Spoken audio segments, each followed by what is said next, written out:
How you guys doing today? It's Anthony Ganji, host of Tier Talk, and we're going to talk about inmate job placement. Basically, how are inmates classified into jobs within the facility. Now, this is not going to be an all-exclusive list. I only have my experience, which I believe are good standards, good policies. And I'm going to kind of explain why these policies are in play.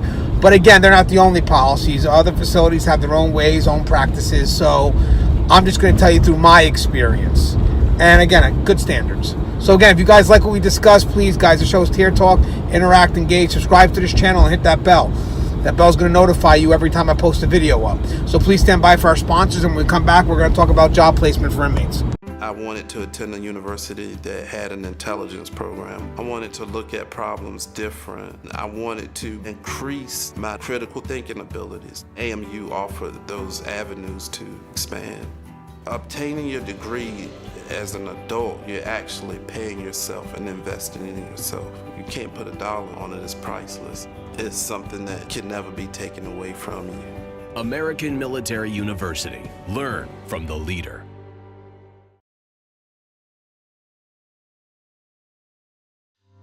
Being a corrections officer takes its toll on even the strongest individuals. The constant need to perform at the highest level, putting your life at risk in a hostile environment, and the mental scarring of traumatic experiences. 31% of corrections officers show symptoms of PTSD, and 66% of people with PTSD also suffer with a substance abuse problem. The Transformations First Responders program is specially designed to help veterans and officers heal from the grips of addiction and PTSD in a comfortable, supportive, and serene setting. You are not alone. If you have questions about the services we offer, give us a call at 866-762-8454 to get more information on this affordable and life-changing program. Thank you for listening to my sponsors. So we're going to talk about job placement, and this should not be taken lightly. Job placement or job removal. Whether you're looking at doing jobs within a correctional facility, which would be like you could have kitchen jobs or maybe some type of grounds detail, or jobs outside the facility like a litter detail. These are jobs where the effort to put an inmate in has to be an exhausted effort, where you make sure you get the right inmate for the right job. And when you're looking at the criteria for an inmate, you're looking, can the inmate do the job? But safety and security wise, is this inmate appropriate for this job? And there's multiple jobs to talk about. Every agency may have different jobs that they offer to inmates. So I really don't have a universal answer for the placement of inmates into certain jobs, because all the jobs could be different and policies could be different. Some facilities have one counselor making that decision, which I disagree with. I think the decision should be made by a committee that has literally multiple perspectives. I'll explain who I think should be on the committee. But all the policies and procedures may be different from agency to agency, facility to facility. So I don't really have a catch-all solution. I do know that if your facility does offer jobs, inmates do want those jobs because they give the inmate work credits, and they also give them a little money in some states. Not all states. Not all states pay their inmates to work. But they definitely do get good credit time, unless they have an 85%. If they have an 85%, that's a mandatory amount of time they can do. They really can't work that time back. But if they don't have the 85%, jobs are going to be requested because of the work credit, and they're going to look for those jobs that are 7 days. So, because that gives you more work credit. So if you're going to remove an inmate, you have to document it. Because if that inmate loses their job, they're going to fight. They're going to call their families. So you got to be able to make sure that you document the reason why they've been removed. Most facilities have default jobs, so it gives an inmate a chance to have a job. So even if they can't get the better job based on whatever reasoning, they do have some type of default job that you can put them into, and that gives them the same opportunity to earn a little bit of money if your jail offers that or prison offers that, but also some work time credit. It's becoming an issue more now than ever about inmate placement in jobs. One is because the work stoppage that they tried to get across to protest out in Florida based on, slavery and it was going to happen on Martin Luther King's birthday. But then you also have the North Carolina incident in which 4 staff members were killed at Pasqua Tank facility, and basically there was classification concern as how could some of these inmates be placed in the sewing job and be given the tools based on their history. So there's a little bit to discuss here, but It's going to be an ongoing issue, so it's good to talk about it, how are inmates placed in different jobs. It's definitely something that is going to come up to the forefront. And again, each facility is different. There's a lot of inconsistency here. But maybe by having these discussions, we could bring about a consistency that will be beneficial to the facility. So one thing is how does an inmate go about requesting for a job? So again, whatever the job may be, there should be some signatures on that inmate form when they request for a job. I would like to see, this is just a request, this isn't the approval, this is the request. So first, before the inmate even looks for a job, especially if they have a job already, there needs to be a signature from their current detail officer or their current detail staff member that says, I can let this individual go. I don't need this individual. I can let this individual go. And they sign off, and they could do a little comment maybe about how good the inmate is of a worker. But be careful how you comment on this. Right to the facts. Inmate's a good worker, does what he's told to do, or she does what she's told to do. Some people go above and beyond. Nice person. Inmate requires minimal supervision. Don't say that. Don't say that. Just click into the fact. Inmate a good worker, yes. He listens to what you have to say, or she listens to what you give. The orders, good, done, signed, sealed, delivered. Now the inmate also has to get the signatures from the detail they want to work on. So this person has to say, do I need somebody? Yes, I have an open slot. Therefore, I'm open to this inmate's request, but doesn't mean the inmate got the job yet. And then some custody supervisor, I think, would be good to kind of complement that and say, yes, these are the right signatures. This inmate did go to this detail officer. The officer is willing to let them go. That's his signature or her signature. And then the inmate went to a new detail officer or a new detail staff member, and they're willing to take this person. There is an open position. So these requests will get brought to a committee, and the committee will then evaluate the need for the position, see if there's open slots, because it's like a business. Each job only has so many slots that they're allowed to have, and see if the inmate's appropriate for the job. And the committee should exist of people that can help facilitate this in a safe and controlled manner. So you definitely need a high-ranking custody member, someone that's familiar with safety and security, familiar with the layout of the jail, and some point also familiar with the inmate request. You're not going to know every inmate, I understand that, but maybe get a feel. Sometimes they may not know the individual by name, but they know, they observe. They may see this person from time to time and have a general feel of this inmate. And sometimes it's good that you don't know the inmate. That means the inmate may not be problematic. But again, you never know. Some inmates are very slick and on the down low. Then it's good to have the department heads, the ones that are in need of hiring, also sit on the committee. They provide another perspective, but they also tell you, this is what's required from the job. This is what the inmate's going to be doing at the job. It'll give you a little detail of the inmate's work. So you could see if the inmate can do the job, that's one thing. But also safety and security-wise, is this inmate appropriate? Then you need classification definitely there. They need that inmate's folder. They need that inmate's history. You need to really look at this inmate's history, and not just the crime that brought him in here or brought her in there, but also their institutional history. How have they adjusted? And we'll go into that in a bit. And utilize that to make your determination. A big part of that is going to be the inmate's adjustment. But that's not in all cases. Sometimes we have to look at other things. But I like to look at inmate adjustment. That's a big part of how I evaluate somebody for a job. And then a chairperson ultimately make the decision, because obviously if you have all department heads, you need someone above that to make that ultimate decision. And that kind of brings about a good perspective of the hiring process. You know what I mean? How you're going to get an inmate, and just how you filter the inmate. How you got to exhaust every road possible. So again, I don't know the specifics of every job at every facility that's offered, but there is some discretion from the committee. And it's good that you have a committee, because it eliminates the bias.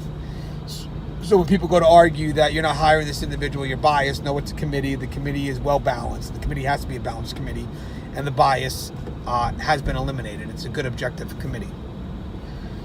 So with that in mind, as we move forward, I don't know, as I get the specifics of each job that are offered, but again, with the discretion that committee is able to have, you look at the details of the job, you look at the inmate's history, their institutional adjustment, and if they can actually do the job. So I'll give you an example. If I had an inmate that wanted to work, let's say, in the kitchen, I'm going to look at the crime that brought them into the prison. I'm going to put some weight on that. But I'm also going to look at their rehabilitation. What have they done since they've been locked up? Are they making an effort to improve? Do they get charges? Have they stopped getting charges? And then obviously talk to the committee. But there are certain things that I'm not willing to put my name on when it comes to approving an inmate for a job. Now, check this out. This is where it becomes tough, because we're not going to get the best of resumes. Obviously we work in a prison. The resumes that come our way for jobs are not going to be the best of resumes. So we have to kind of make a judgment based on what we feel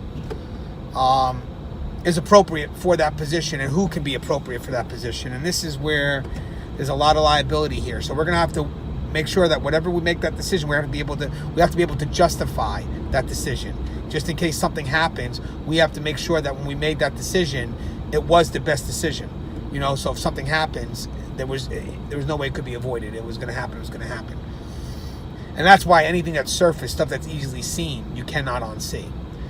So if I have an inmate that's problematic, I ain't going to reward them with any good job. I'm sorry. I'm just not. I think jobs are, should be given to inmates that are doing what they're supposed to do, So I'm looking for inmates that deserve this opportunity. That's one thing. Also, on a side note, if I have vocational programming and it relates to a job I offer at the facility, if there's no reason why the inmate can't be in that job, I'm gonna try to connect the vocational programming to that job. So if I got a culinary program and the inmate's eligible to work in the kitchen, I'm going to bump them on the waiting list because they're making the effort, they're taking some training, and I want to see if they can apply what they're being taught. If I have an inmate that's learning to be an electrician in one of our vocational trainings, I'm going to bump them up the waiting list and try to get them a job in maintenance if they meet the criteria. And I know in North Carolina they were talking about the status of inmates, and they were talking about, wow, you had close custody inmates that had these jobs. Status may not always determine if an inmate's eligible for a job. It's beyond the status. It also deals with the institutional adjustment, the crime.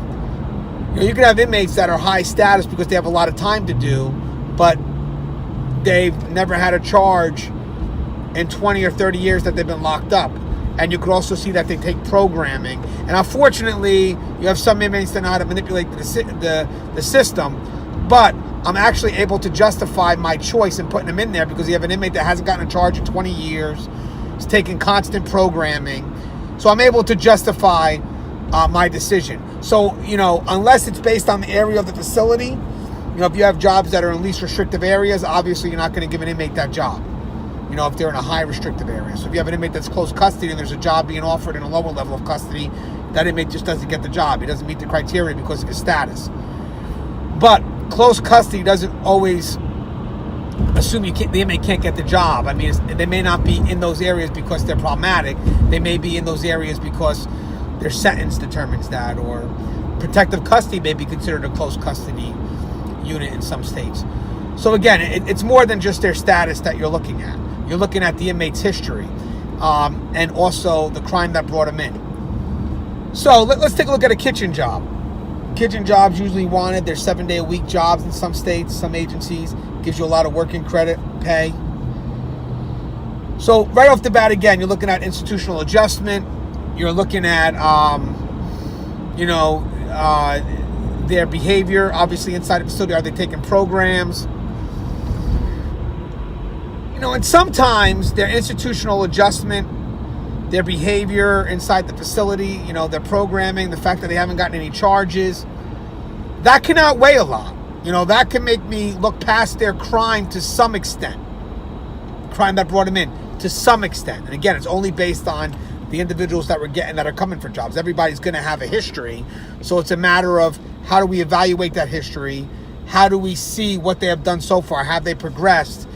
And, make that decision based on where they're at now. That's the key. And that's what's going to help you justify your decision. But there are certain things that really can't be overlooked. And again, for inmates, they need to know that jobs are not a privilege. Jobs are not a right, they're a privilege.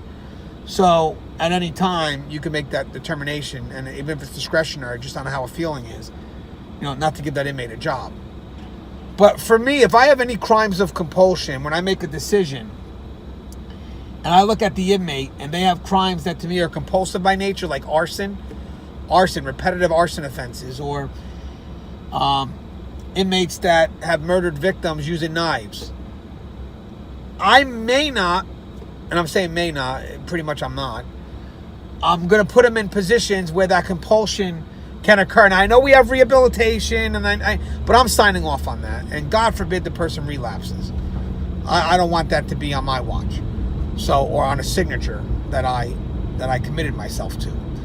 So if there's any crimes that I feel are compulsive by nature, and now I'm giving this person the tool to aid in that compulsion, even though the person hasn't had that compulsion for a while, I'm probably just going to automatically eliminate that person from getting that job. But doesn't mean that they're eliminated from getting every job. There's other jobs that they can have that may offer the same opportunity. But I have to make a decision, and I have to go home at night. And I'm able to justify that decision. Whether it's a decision that's cemented in policy, because that helps me definitely cement my decision, or if it's discretionary. If it's just a discretion, and we talked about it amongst the committee, and this was our, what we came up with. Because each person on the committee literally is responsible for their signature as well. So for every inmate that we put into a job, we have to defend that reasoning. So again, that's how I would look at things, and that's for specific jobs. But going forward, you still have to give some inmates the benefit of the doubt. But again, it's in comparison to the inmates that you're getting for these job requests. You're not going to get the best candidates. Each one is going to have a history. So you have to look at their development, because jobs are also rehabilitative by nature. So that's also aiding in their rehabilitation. So you have to make sure that when an inmate is not qualified for a job, that you're able to justify that. And when you justify it, in my opinion, it has to be based on safety and security.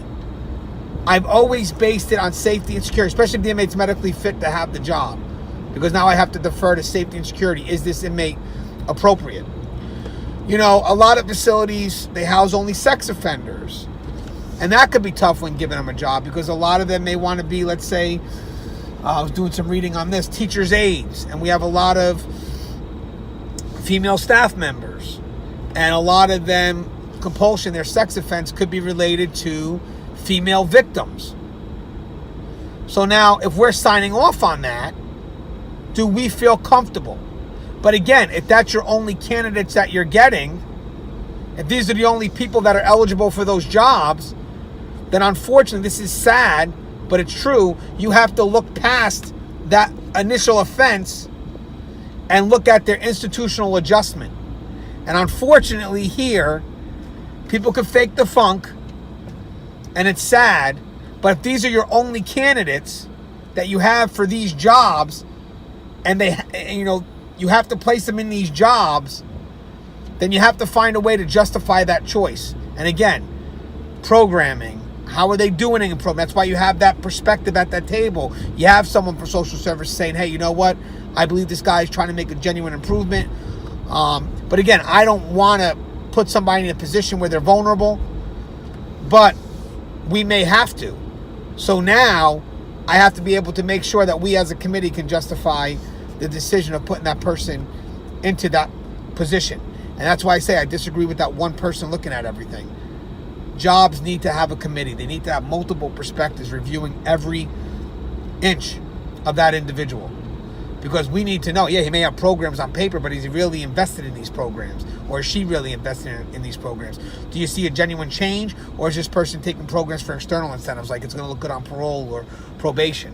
I mean, that's another thing. I look at the incentive of why people are taking programs. Are you taking programs for the right reason? Or are you taking programs because it looks good on your record? And that's where that perspective comes from. That's why you have that perspective, because you can ask that person. I see this inmate's taking a lot of programs, and you have social services at the table. You can ask them, hey, can you find out about this individual? He's asking for a teacher's aide position. His record looks good. Hasn't had any charges in years. He's taken a lot of programs. But I want to know, is he invested in these programs, or is she invested in these programs? Because, again, I need to feel comfortable in putting this person into this position. Now, some people will say, well, don't give him any job. Unfortunately, guys, prisons, a lot of states have become very dependent on inmate labor. I wish it wasn't the case, but it has. So we're put in predicaments where we have to get these job positions filled. We have to. So with that said, we have to find the person, for that job. And again, the candidates that we get aren't the best. So we have to find a way to evaluate those candidates and go past what initially brought them into the facility, unless I feel they're crimes of compulsion. All right, so now also moving forward, I don't want to be so dependent on inmate labor that we're willing to minimize any acts that they commit are infractions, or rule infractions. Like, I don't want to become so dependent. If an inmate gets in trouble, we're pulling them out of lock because we need them to help. Let's say you get an inmate plumber, and he's real good at what he does, and he gets in trouble. And now the facility's scrambling because we don't have anybody to do the job. Well, we shouldn't be that way. I don't care if the inmate is our plumber. Somehow they can be replaced. They need to know that we're not that dependent on them to the point where if they get in trouble, they have carte blanche. Nope, doesn't work that way. You messed up, you still messed up. I'm not going to, oh shit, we have a flood. I'm not going to pull you out of lock and have you help out with the flood. Sorry.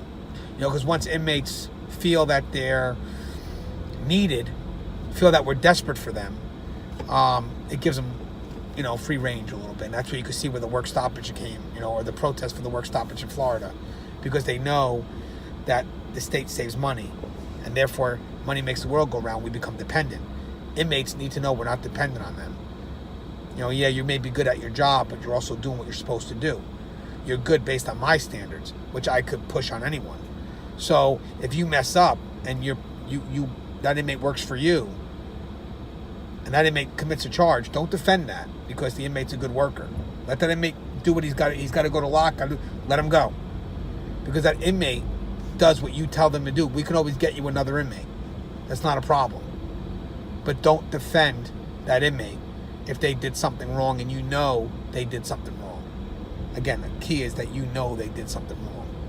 Don't defend them. Well, because they're a good worker. But listen, the work that they do is on your standards, on your orders. They all should be good workers that work for you. And if they don't make the cut, fire them. You've justified why you fired them, and we get you a new one. That's the key. So at the end of the day, it's a little generalized topic. Guys, feel free to add, because again, I don't know the universal practice at every facility. This is just based on my experience and a little bit of research that I did. But ultimately, safety and security is paramount when putting an inmate into a job. But you have to look at the candidates that we get, and sometimes we have to really go into that inmate's folder.